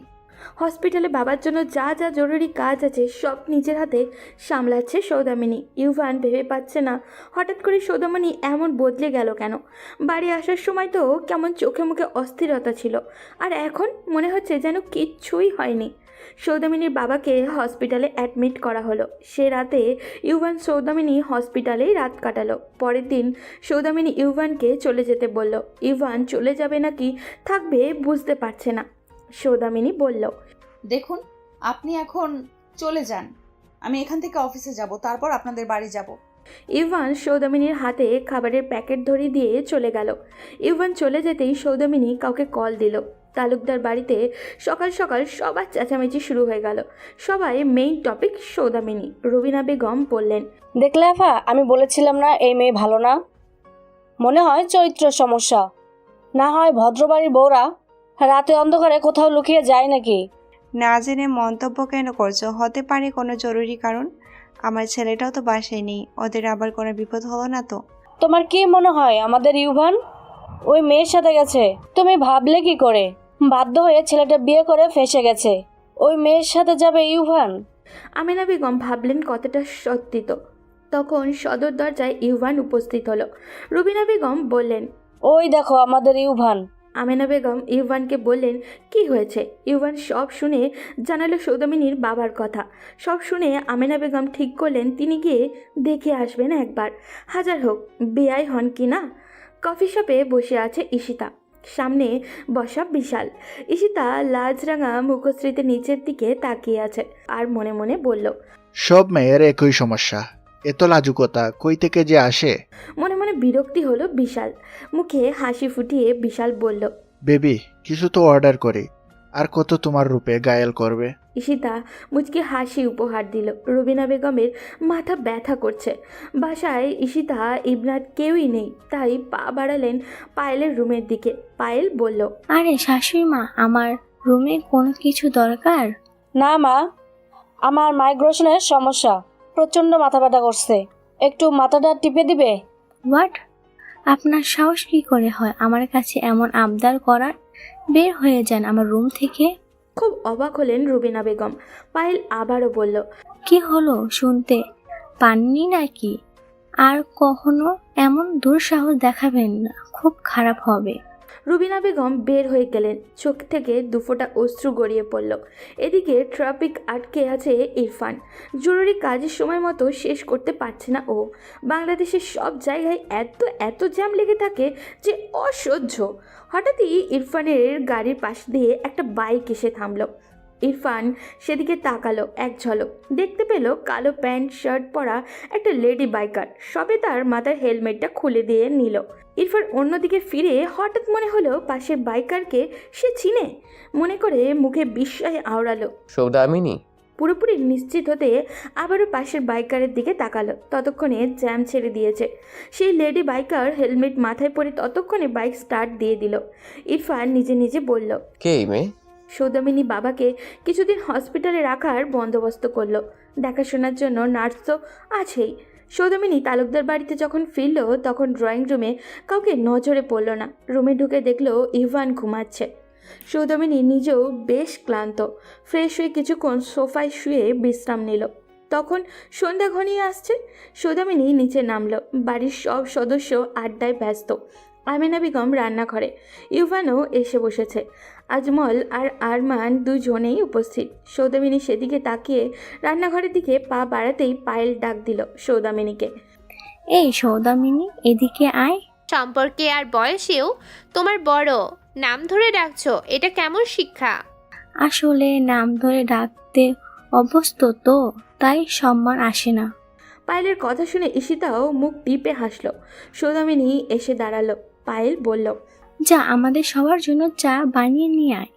ইবনাথ তেড়ে উঠল, বলল, ও বাহিরে কাজ করে এসেছে, রাতেও ঘুমাতে পারেনি, আর তুমি ওকে বলছো চা করতে? সমস্যা নেই আপু। সৌদামিনী রান্নাঘরে চলে গেল। সৌদামিনী রান্নাঘরে যেতেই আমেনা বেগম জানতে চাইলে ওর বাবার শরীরের অবস্থা কেমন। সৌদামিনী বলল, আলহামদুলিল্লাহ। সৌদামিনী চা বানালো সবার জন্য। সবার প্রথমে আমেনা বেগমকে দিল, তারপর ড্রয়িং রুমে গিয়ে একে একে সব ভাইকে চা দিল। ইরফান বারবার সৌদামিনীর দিকে তাকাচ্ছে। কিছুতেই ঘর কোনো সৌদামিনীর সাথে রাস্তায় বাইকারের সাথে মিল খুঁজে পাচ্ছে না। বারবার ইরফানের মাথায় আসছে কি চাকরি করে ও। সবাই সৌদামিনীর চা খেয়ে খুব প্রশংসা করলো। ইভান আর ইরফান চুপ রইল। ইভানও মনে মনে বলল, চাটা আসলেই বেশ ভালো হয়েছে। সবার মুখে সৌদামিনীর প্রশংসা শুনে যার মেজাজ খারাপ হয়ে গেল সে হলো পায়েল। পায়েল ভেবেছিল সৌদামিনী হয়তো পারবে না এতজনের জন্য চা করতে। কিন্তু সবার প্রশংসা পেতে দেখে রাগে গা জ্বলে উঠল ওর। আর পায়েল বলল, সৌদামিনী, তোর চাটা বেশ ভালো হয়েছে। যা না প্লিজ, আমার জন্য আরেক কাপ নিয়ে আয়। সৌদামিনী বিনা বাক্য বায়ে আরেক কাপ চা পায়েলের জন্য এনে দিল, যেটা সৌদামিনী নিজের ভাগের ছিল। পায়েল সেটা নিতে গিয়ে ইচ্ছা করে ফেলে দিল সৌদামিনীর হাতে। পড়ল কিছুটা। পায়েল বলল, ইস রে, পড়ে গেল। প্লিজ আরেক কাপ নিয়ে আয় না। সৌদামিনী উঠে দাঁড়ালো। এক পা দিয়েই কেবল তখনই ইউভান উঠে দাঁড়ালো, গম্ভীর কণ্ঠে বলল। দাঁড়াও। সৌদামিনী দাঁড়িয়ে গেল। ইউভান সৌদামিনীকে বলল, আর এক পাও এগোবে না। যদি কারো এতটাই ইচ্ছা হয় চা খাওয়ার, নিজে গিয়ে বানিয়ে খাও। সৌদামিনী আর কারোর জন্য এক গ্লাস জলও দিবে না। সৌদামিনী থেমে গেল। তার জন্য ইভান প্রতিবাদ করলো ভেবেই চোখে পানি চলে এসেছে। ঈশিতা বলল, ভাইয়া, তুমি ওর পক্ষ নিচ্ছ? ওই মেয়েটার ভাবি ভালো লেগেছে বলে চাটা আবার চাইলো, এতে দোষের কি আছে? তুই ছোটর মতো থাক, বড়দের ব্যাপারে নাক গলাতে আসবে না। আর এত যদি ইচ্ছা হয় কারো চা খেতে, নিজে বানিয়ে খাবে। ইরফান এখন ভাবছে, অবিশ্বাস্য, ইটস টোটালি ইম্পসিবল। এটা সেই মেয়ে কিছুতেই হতে পারে না, স্বভাবের সাথে কিছুতেই যায় না। সৌদামিনী রুমে গেছে। সৌদামিনীর মুখে মিষ্টি হাসি। ইভান তার হয়ে বললে সেটা ভাবতেই মন খুশিতে ভরে যাচ্ছে। ইভান রুমে ছিল। সৌদামিনী নিজের ল্যাপটপে কাজ করছে। ইভান বলল, একবার সহানুভূতি দেখিয়েছি বলে ভেবে নিও না মেনে নিয়েছি তোমায়। শুনো মেয়ে, তোমাকে আমি কোনোদিনও স্ত্রী হিসেবে মেনে নিব না, কোনো দিনও না। আমার স্ত্রীর অধিকার পাওয়ার স্বপ্ন ভুলে যাও। সৌদামিনী ফ্যাল নয়নে তাকিয়ে রইল। কেবল মুখ দিয়ে কোনো কথা বের হচ্ছে না। তারপরে দিনগুলো ছিল খুব বিষাদের। সৌদামিনী ইভানের সামনে পড়তো না, যতটা সম্ভব এড়িয়ে চলার চেষ্টা করত। রুমে নিজের কাজ করত মন দিয়ে, ভুলেও ইভানের দিকে তাকাতো না। তবে এই কিছুদিনের মাঝে বাড়ির অন্য সদস্যরা কিছুটা হলেও সৌদামিনীকে পছন্দ করা শুরু করেছে। এই তো সেই দিনের কথা। সৌদামিনী মাত্র বাসায় এসেছে। রুমে যাবে রুবিনা বেগমের রুমের সামনে দিয়ে দেখলো রুবিনা বেগম এপাশ ওপাশ করছেন। বাসায় কেউই নেই। সৌদামিনী এগিয়ে গেল। কি হয়েছে জানতেও চাইল। শুরুতে কোনো কথা শোনাবে, পরে বললেন তার মাথা ব্যথা করছে। সৌদামিনী পরম যত্নে মাথা মালিশ করে দেয়। তার চোখে মুখেও ক্লান্তি নেই। রুবিনা বেগম চোখ বুজে ভাবেন সৌদামিনীর কথা। মাত্রই বাসায় এসেছে, অথচ একটু বিরক্ত হয় না হয়ে তার সেবা করছে। আমি কি কখনো সৌদামিনীর সাথে ভালো ব্যবহার করিনি? তারপর থেকে রুবিনা বেগম সৌদামিনীকে আর কথা শোনান না। মুগ্ধ হন সৌদামিনীর কর্মকাণ্ডে। ইরফানও আজকাল বিরক্ত হয় পায়েলের কর্মকাণ্ডে। ইরফানের মনে হতে থাকে যে রূপ ছাড়া পায়েলের আর কোনো গুণই নেই, আর সৌদামিনী মাঝে রূপ ব্যতীত সব গুণই আছে। আজকাল ইরফানের সৌদামিনীকে দেখেও বেশ ভালো লাগে। আগে খেয়াল করেনি সৌদামিনীর মায়াবী দুটো চোখ কত মায়া জড়ানো। ইরফানের নিজেরই ইচ্ছা কিংবা ইচ্ছার বিরুদ্ধে খাবার টেবিলে কিংবা চায়ের আড্ডায় সৌদামিনীর দিকে বারবার নজর ছুটে যায়। চা বানিয়ে যখন সৌদামিনী সবার হাতে দেয়, ইরফানের ইচ্ছা হয় একটু ছুঁয়ে দিতে সৌদামিনীকে।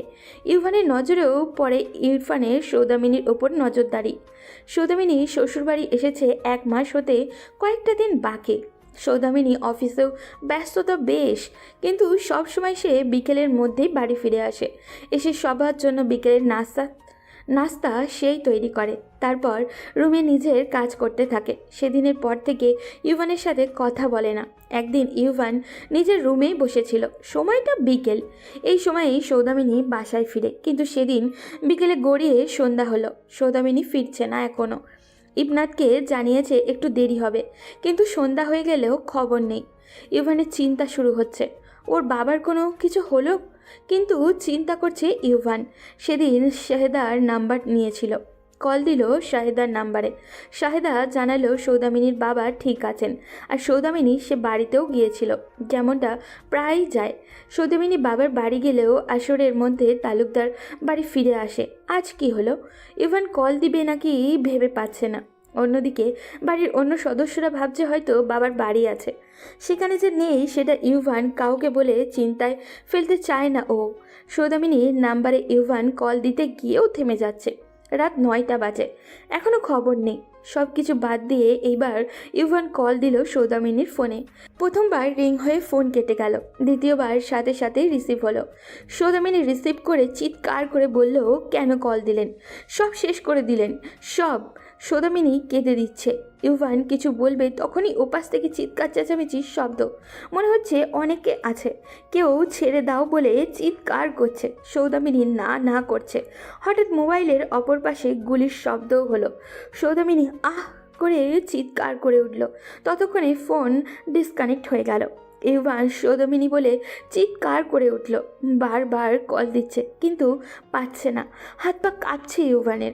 এক বন্ধুকে সৌদামিনী নাম্বার দিয়ে ওর লাস্ট লোকেশন কোথায় জানতে বলল। বন্ধু জানতেই ইভান দ্রুত বের হয়ে গেল।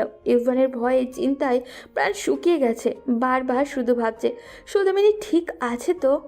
ইভান যখন সেই ঠিকানায় পৌঁছায় তখন তার ভয় আরও বাড়তে থাকে, কারণ জায়গাটা বেশ নির্জন। সামনে একটা পুরনো বাড়ি, মনে হচ্ছে এখানে কেউ বহু দিন ধরে থাকে না। ইভানের প্রতি কদমে মনের ভয় বেড়েই চলছে। ইভান সৌদামিনী বলে বারবার ডাকলো। ঘুটঘুটে অন্ধকার, কোনো রেসপন্স পাচ্ছে না। ভিতরে মোবাইলের আলোতে দেখলো সব কিছু ছড়িয়ে ছিটিয়ে আছে। ইভান বারবার ডাকছে সৌদামিনীকে। হঠাৎ ইভানের কানে কারোর কান্নার শব্দ এলো। ইভান আবারও শব্দে মনোযোগ দিয়ে সেদিকেই এগোচ্ছে। যত এগোচ্ছে ততই শব্দ বেড়ে চলেছে। ইভান বুঝতে পারছে কোনো বাচ্চা কাঁদছে। ইভান অবশেষে সেই জায়গায় প্রবেশ করলো। ইভান দেখলো একটা বাচ্চা মেয়ে ভয়ে জড়সড় হয়ে বসে কাঁদছে। ইভান লাইটের আলোতে চারিদিকে নজর বোলাতে লাগলো। দেখলো সামনে পড়ে আছে সৌদামিনী। ইভান চিৎকার করে সৌদামিনীর কাছে গেল। সৌদামিনীর সেন্স নেই। ভালোভাবে পরখ করে দেখলো সৌদামিনীর পায়ের কাছে রক্ত গড়গড়িয়ে এখনও পড়ছে। ইভান চিৎকার করে উঠল। পা দেখে বুঝতে পারলো সৌদামিনীর পায়ে গুলি লেগেছে। সৌদামিনী পাশে পড়ে আছে মোবাইল। তখন ইভানের বন্ধু আরাফ সেখানে প্রবেশ করলো। আরাফ হলো সে যে ইভানকে লোকেশন জানিয়েছে। ইভান আরাফকেও বলেছিল আসতে। ইভান সৌদামিনীকে কোলে তুলে নিল। আরাফ বাচ্চা মেয়েটাকে কোলে নিল। তারপর দ্রুত হাসপাতালের উদ্দেশ্যে রওনা দিল। মেয়েটা বারবার কাঁদছে আর বলছে মায়ের কাছে যাব, বাবার কাছে যাব। এদিকে ইভান সৌদামিনীর কেবিনের বাইরে অস্থির হয়ে পায়চারি করছে। সৌদামিনীর পায়ে গুলি লেগেছে, গুলি বের করাও হয়ে গেছে। কেবিনে শিফট করা হয়েছে সৌদামিনীকে। সেন্স আসলে ইভান দেখা করতে পারবে। সৌদামিনীর জ্ঞান ফিরতেই ইভান প্রবেশ করলো। সৌদামিনী ইভানকে দেখে বলল, ও কোথায়? কে? ও তিতান। তিতান কোথায়? আমি কিভাবে আসলাম? কার কথা বলছো জানি না, তবে তোমার সাথে একজন বাচ্চা মেয়েও পেয়েছি। সৌদামিনী স্বস্তি পেল। জিজ্ঞাসা করলো, কোথায় ও? বাহিরে আছে, আমার বন্ধুর কাছে। আর কি হয়েছে? এসব কি করে হলো? সব আপনার জন্য হয়েছে, সব আপনার কারণে। আমার জন্য মানে? আপনি যদি তখন ফোন না দিতেন এত কিছু হতো না। আমি বাঁচিয়ে নিয়েছিলাম। বলে সৌদামিনী ডুকরে কেঁদে উঠল। ইভান আবারও জানতে চাইল কি ঘটেছে, ক্লিয়ার করে বলতে। তখন নার্স এসে বলল পেশেন্টের সাথে বেশি কথা না বলে তাকে রেস্ট নিতে সময় দিন। অগত্যা ইভান আর কিচ্ছু জিজ্ঞাসা করলো না। ইভান সে রাত কেবিনের বাহিরেই কাটালো। পরদিন তিতানকে নিয়ে পুলিশের কাছে গেল, কিন্তু ওর ব্যাপারে কোনো কিছুই জানতে পারল না। তিতান সেখানে ভয়ে কুঁকড়ে আছে। সৌদামিনীকে ফোনে জানালো সৌদামিনীকে বাড়িতে নিয়ে আসা হয়েছে। আপাতত গুলি লাগার কারণে ছুটিতে আছে সে। হাঁটতে সমস্যা হচ্ছে, তাই রুমেই থাকছে সৌদামিনী। ইভান আবার সেই প্রশ্ন করল সৌদামিনীকে। সৌদামিনী বলতে শুরু করলো সেদিন বাবার বাড়ি থেকে তখন তালুকদার বাড়ির উদ্দেশ্যেই রওনা দেয়। তখন দেখতে পায় কিছু লোক একজন মহিলা একজন পুরুষের সাথে একটা বাচ্চাকে কিডন্যাপ করেছে। সৌদামিনী তাদের বাঁচাতে পিছু নেয়। সেই পুরনো বাড়িতেও পৌঁছে যায়। লোকগুলো ওনাদের বেঁধে রেখে সেখানে পাহারায় ছিল। সৌদামিনী আড়ালে লুকিয়ে ওদের চলে যাওয়ার অপেক্ষা করে। ওরা সে রুমে ছেড়ে বের হতেই সৌদামিনী যায় ওদের বাঁচাতে। বাঁধন ছাড়া করে আস্তে আস্তে যখন সৌদামিনী সেখান থেকে বের হবে তখনই সৌদামিনীর ফোন বেজে ওঠে। ওই দলের কয়েকজন থেকে গিয়েছিল অন্য ঘরে। ফোনের শব্দে দ্রুত রুমে ফিরে আসে ওরা। সৌদামিনী ধরা পড়ে যায়। অনেক চেষ্টা করেও রক্ষা করতে পারে না। তারা সৌদামিনীর পায়ে গুলি করে। সৌদামিনী পড়ে যায়, কিন্তু তিতানকে ধরে রাখে। ফলে তারা তিতানকে রেখে তিতানের বাবা মাকে কিডন্যাপ করে। ইভান সবটা শুনে ও শিট বলে ওঠে। সৌদামিনী মনে মনে ভাবে অন্য কথা। সেদিন ইনফরমেশন পেয়েই সৌদামিনী গিয়েছিল তাদের বাঁচাতে। সেটা সৌদামিনী আড়াল রাখে। এদিকে আরাফ ইউভানের সাথে দেখা করতে এসেছিল। এসেই ঈশিতার সাথে ধাক্কা লাগে। আরাফ বলে, হেই স্টুপিড, দেখে চলতে পারো না নাকি? আরাফ কথাটা বলে সামনে তাকায় আর দেখে মিষ্টি হেসে বলে, আরে পিচ্চি, একটুর জন্য তো পড়ে যেতাম। দেখুন আরাব ভাইয়া, আমি ইচ্ছে করে ধাক্কা দেইনি। ঈশিতা বের হয়ে যায়। সেদিকে তাকিয়ে মুচকি হাসে আরাফ। সৌদামিনী এখন সুস্থ। তিতান যেন তালুকদার বাড়ির সবার চোখের মনি হয়ে গেছে। সবাইকে মাথিয়ে রাখে সে। সবচেয়ে বেশি খুশি সৌদামিনী। সে যেন তিতান সোনা ছাড়া কিছুই বুঝে না। খাওয়া, গোসল, সব রকমের যত্ন থেকে কোলে নিয়ে ঘুমানো সব সৌদামিনী করে। তিতান যেন সৌদামিনীর নিজের সন্তান হয়ে গেছে। খুশিতে বুক ভরে যায় সৌদামিনীর। আজ সৌদামিনী রেডি হচ্ছে বের হতে। তখন ইভান রুমে প্রবেশ করে। জানতে চাইল, কোথায় যাচ্ছ সৌদামিনী?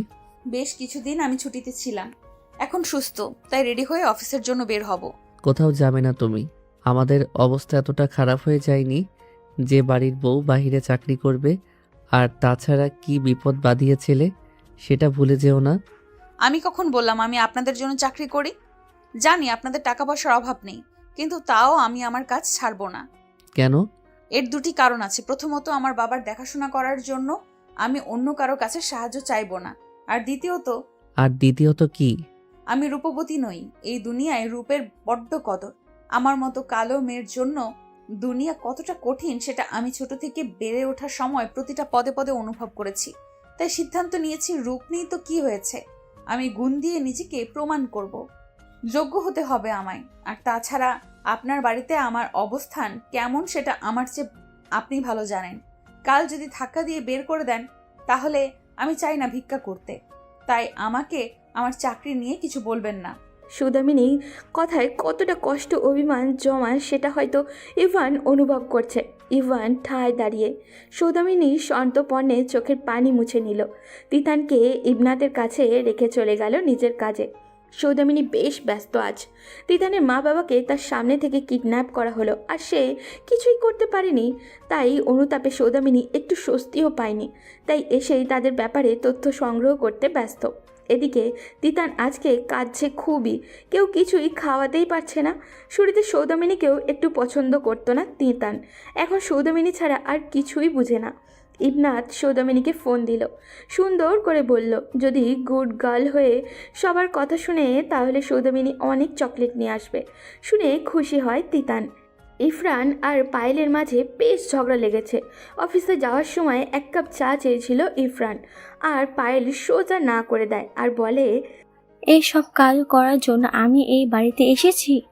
আমি মস্ত বড় ভুল করেছি সেদিন, এখন মাসুল দিতে হচ্ছে। ও আচ্ছা, তার মানে তোমার সৌদামিনীকে বিয়ে না করতে পারায় আফসোস হচ্ছে? হচ্ছে। কোথায় সৌদামিনী আর কোথায় তুমি? ঠিক বলছো, আমার সৌন্দর্যের কাছে সৌদামিনী জিরো। তোমার রূপ ছাড়া আর আছেই বা কি? কোনো কাজের নাও তুমি।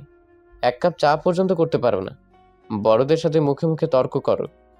আমি কত বড় ভুল করেছি সেটা খুব ভালো টের পাচ্ছি।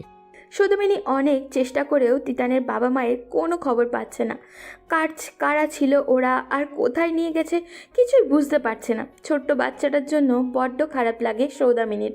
যখন গভীর রাতে কেঁদে ওঠে মায়ের জন্য, সৌদামিনী কত কষ্টে যে সামলায় শুধু সৌদামিনীই জানে। সৌদামিনী তিতানকে কথা দিয়েছে যেভাবেই হোক ওর বাবা মাকে খুঁজে বের করবে। সৌদামিনী বাড়ি আসার সময় হঠাৎ একটা পার্কের দিকে চোখ গেল। পরিচিত মুখ দেখে থেমে গেল সে। একবার ভাবলো সামনে যাবে, কিন্তু পরেক্ষণেই থেমে গেল। বাড়ির দিকে চলে গেল। সৌদামিনী বাড়িতে ঢুকতেই থেমে গেল। ইবনাত মায়ের রুম থেকে বের হচ্ছে, কিন্তু চোখে পানি। সৌদামিনী এগিয়ে গেল আর বলল, কি হয়েছে আপু, তুমি কাঁদছো কেন? চমকে গেল ইবনাত। দ্রুত মুছে নিল চোখের জল আর বলল, ও কিছু না। বলে দ্রুত সে স্থান ত্যাগ করতে লাগলো।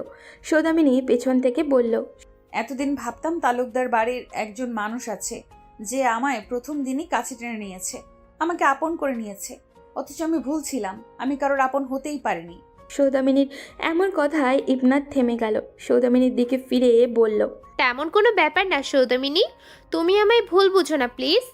এমন ব্যাপার না হলে কেমন ব্যাপার? আম্মু আমার বিয়ের কথা বলেছিল, তাই কাঁদছিলাম আমি। কেন? আমি যতদূর জানি এই বাড়ির সবার বড় তুমি। তোমার ছোট 2 ভাইয়ের বিয়ে হয়ে গেছে, তুমি কেন করছো না? ইবনাথ নিশ্চুপ। সৌদামিনী আবারও বলল, তোমার কোনো পছন্দ থাকলে আমায় বলতে পারো, আমি সবাইকে ম্যানেজ করার দায়িত্ব নিব। যদি সেই মানুষটা না থাকে তাহলে সবাইকে ম্যানেজ করে লাভ কি? মানে? মানে খুব পরিষ্কার, আমি একজনকে খুবই ভালোবাসতাম, আমার পরিবারকে রাজি করিয়েছিলাম, সবাই রাজি ছিল, কিন্তু কিন্তু কি?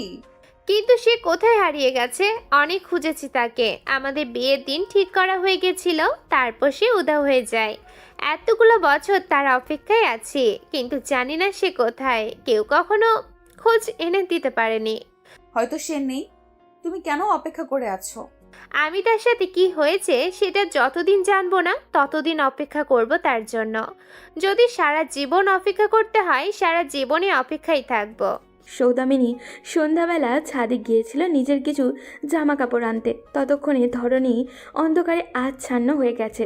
সৌদামিনীর ছাদ থেকে সিঁড়ির দিকে পা বাড়াতেই কেউ একজন ছাদের দরজায় পথ আটকে দাঁড়ালো। সৌদামিনী দেখল ইরফান।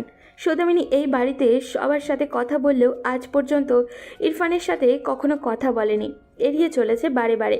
তাই এই সময় তার সামনে একা দাঁড়িয়ে আছে ভাবতেই অস্বস্তি হচ্ছে ওর। সৌদামিনী যেতে পারছে না। সৌদামিনী বলল, পথ আটকে দাঁড়িয়ে আছেন কেন? ইরফান সৌদামিনীর দিকে তাকালো, মোলায়েম কণ্ঠে বলল, সৌদামিনী, আমার তোমার সাথে কথা আছে। কিন্তু আমার কোনো কথা নেই আপনার সাথে। সৌদামিনী ইরফানের হাত সরিয়ে চলে যেতে চাইল, কিন্তু পারল না। ইরফান বলল, আমি সরি সৌদামিনী, কেন? সেদিনের ঘটনার জন্য, তোমাকে ছোট করার জন্য। সৌদামিনী কথা শেষ করতে দিল না, আর বলল, থামুন, আপনার কাছে সরি শুনতে চাইনি আমি। কখনো কি অভিযোগ করেছি? তাহলে কেন আসছেন? আর আজ সরি বলছেন, যেখানে আমি আর আপনি ছাড়া কেউ নেই। আপনার যদি মনে হয় ভুল করছেন, তাহলে সেই সব মানুষের সামনে সরি বলবেন যাদের সামনে আমাকে হাসির পাত্রী বানিয়েছেন।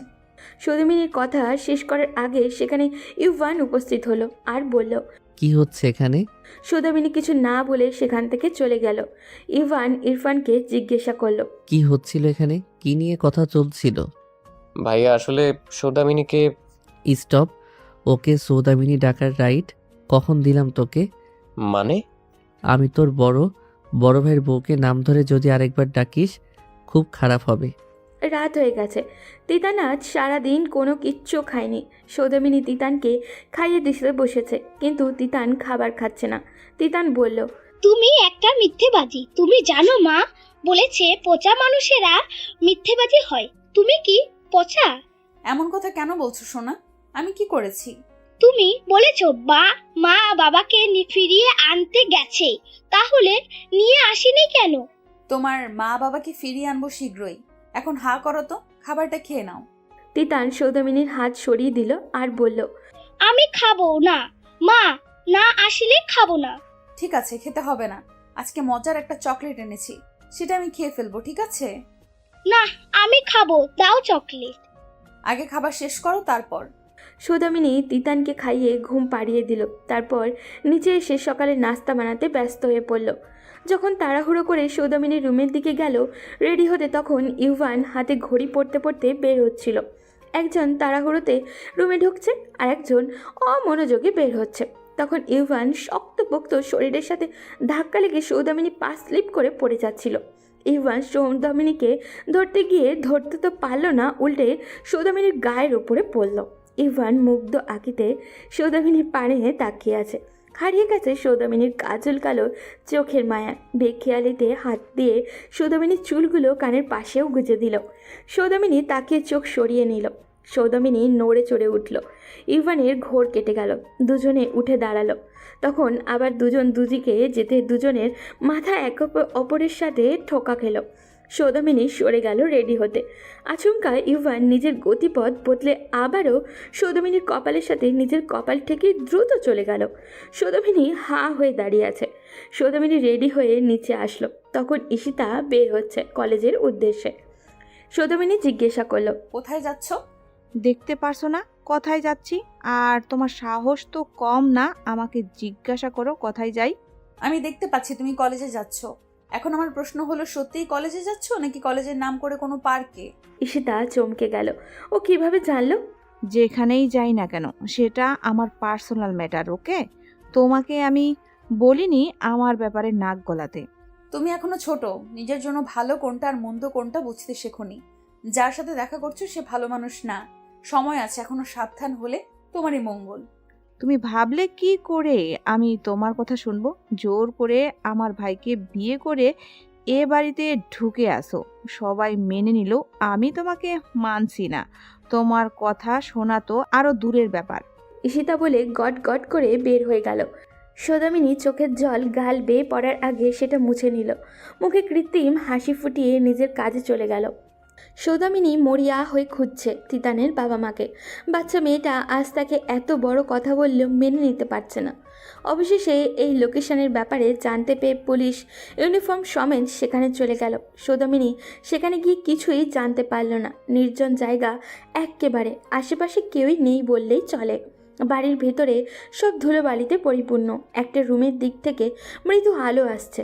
সৌদামিনী সেদিকে এগিয়ে যাচ্ছে আস্তে আস্তে। সে রুমের দরজায় হাত দিবে খোলার জন্য, তখনই পিছন থেকে কেউ সৌদামিনীর মাথায় লাঠি দিয়ে আঘাত করলো।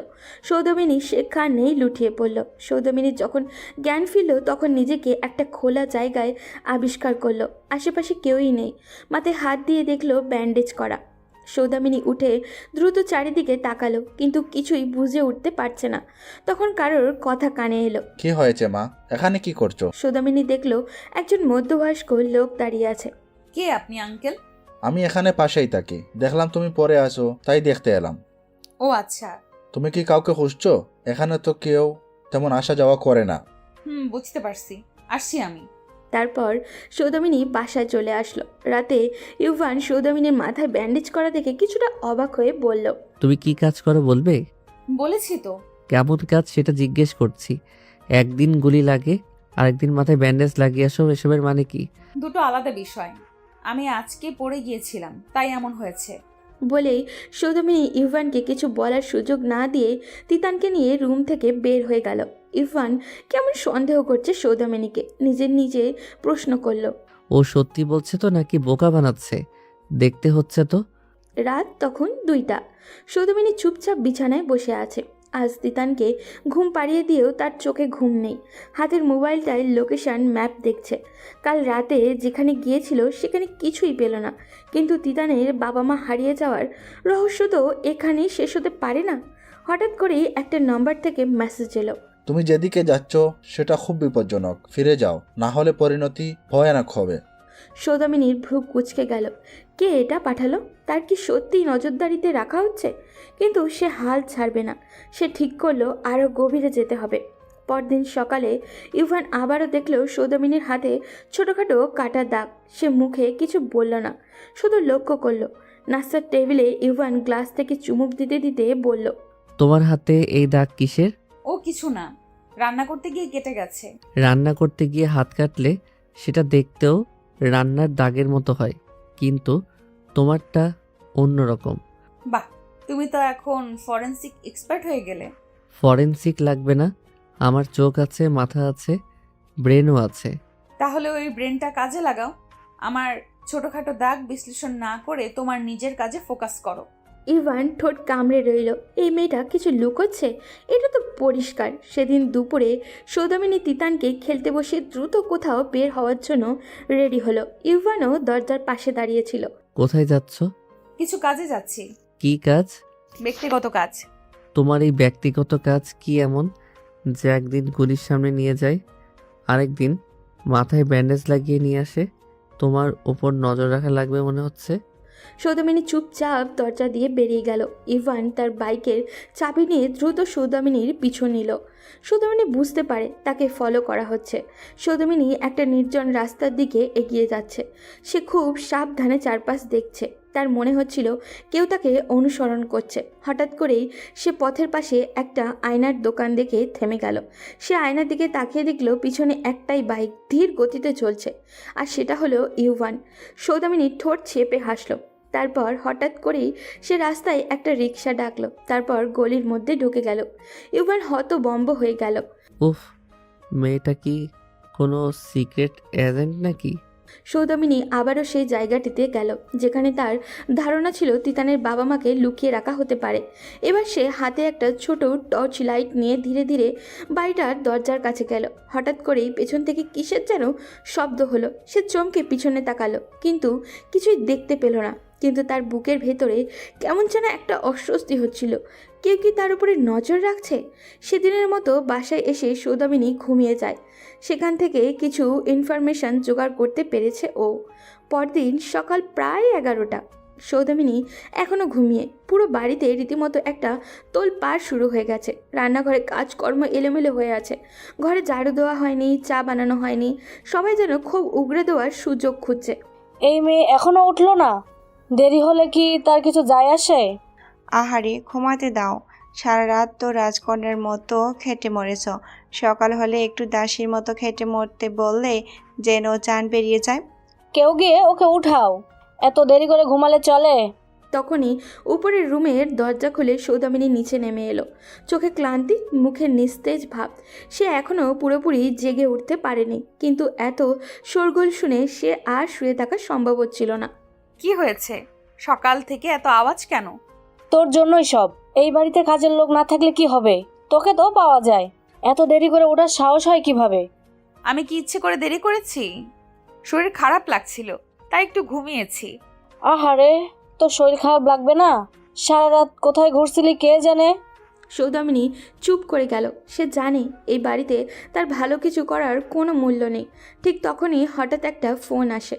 রিংটন বাজতেই ইউভান কল রিসিভ করলো। হ্যালো, কে বলছেন? আপনার মেয়ে ঈশিতাকে আমরা তুলে এনেছি, তার জন্য 10 লাখ টাকা রেডি রাখুন, না হলে তাকে আর জীবনে পাবেন না। সেই কথা শুনে পুরো বাড়িতে যেন বজ্রপাত হয়ে গেল। কি বললি? তিশা কিডন্যাপ হয়েছে? হ্যাঁ, ওরা বলছে 10 লাখ টাকা চাই। আল্লাহ, এখন কি হবে? মেয়েটার তো বিয়ের কথাবার্তা চলছিল, এখনই এই কেলেঙ্কারির মধ্যে পড়তে হলো। সৌদামিনী পুরো ঘটনা বোঝার চেষ্টা করছিল। তারপর বলল, আমি তিশাকে ফিরিয়ে আনবো। সবাই হতবাক হয়ে তার দিকে তাকালো। তুই কিভাবে উদ্ধার করবি? কিডন্যাপারদের সঙ্গে তোর পরিচয় আছে নাকি? তুমি উদ্ধার করবে কিভাবে? আপনারা যেটা ভাবছেন সেটা ভুল। আমি জানতাম তিশা ভুল সিদ্ধান্ত নিচ্ছে, তাই আগেই ওকে সাবধান করেছিলাম। বিশাল ভালো ছেলে নয়, এটা আমি জানতাম। তাহলে আগে বলিসনি কেন? বলেছিলাম, কিন্তু তিশা আমাকে পাত্তা দেয়নি। সবার মুখ চুপসে গেল, কারণ সত্যিটা সবাই জানে। তিশাকে সাবধান করা হয়েছিল, কিন্তু সে শোনেনি। কিন্তু তুমি কিভাবে ওকে উদ্ধার করবে? পুলিশে খবর দেওয়া দরকার। পুলিশ সময় নষ্ট করবে, ততক্ষণে ওরা তিশাকে অন্য কোথাও সরিয়ে নেবে। আমি ওকে ফিরিয়ে আনবো। সৌদামিনী তার কাজ শুরু করে দিল। বিভিন্ন ইনফর্মারকে কল দিয়ে তাদের কাছ থেকে ইনফরমেশান জোগাড় করলো। কিন্তু সে তখন অবাক হলো যখন সে দেখলো এটা সেই জায়গা যেখানে সে তিতানের বাবা মাকে খোঁজার জন্য বারবার চেষ্টা করছে।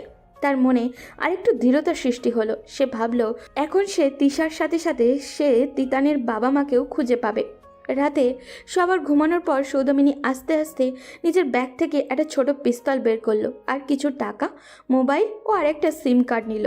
সে জানে এই মিশন সহজ নয়। বিশাল কেবল তিশাকে কিডন্যাপ করেনি, বরং এর পিছনে আরও কিছু রহস্য লুকিয়ে আছে। সৌদামিনী বিশালের অবস্থান ট্রেস করে একটা পুরনো গুদামে পৌঁছাচ্ছে। দূর থেকে দেখা যাচ্ছিল বিশাল কিছু লোক নিয়ে দাঁড়িয়ে আছে। তার পাশে বাঁধা অবস্থায় তিশা বসে আছে, মুখে স্কচ টেপ লাগানো। তিশার চোখেও ভয়।